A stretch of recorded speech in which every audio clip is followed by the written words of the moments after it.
这项诈骗是世界样样飞，有诈骗集团假作是医生，放送医药式的广告，骗患者讲加来了后，叫伊来买来路不明的药啊。到糖尿病患者哄骗20万，毋但病情恶化，阁大院。呼吁民众若是对医师的身份或者是医疗机构有疑虑，会当查卫福部的医事查询系统，毋通去用骗去。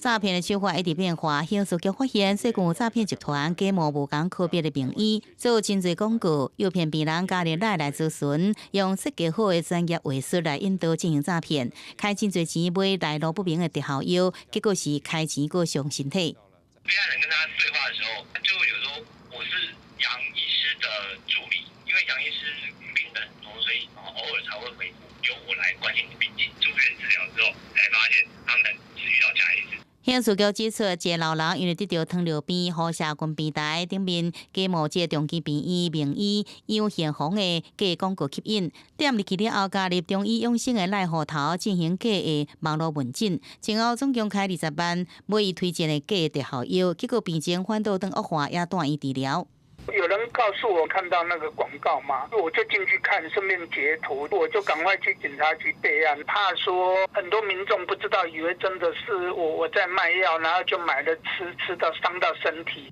由最近由 AI 虚假医生陈志明伫网络频道讲这糖尿病这不实的信息，可能会乱引导患者，互冒名诈骗的中期病医、中医的名医杨宪宏，也是中期大学中医学系主任强调，这一定要阻止，已经向警方来报案，而且民众要注意，唔通互骗去咯。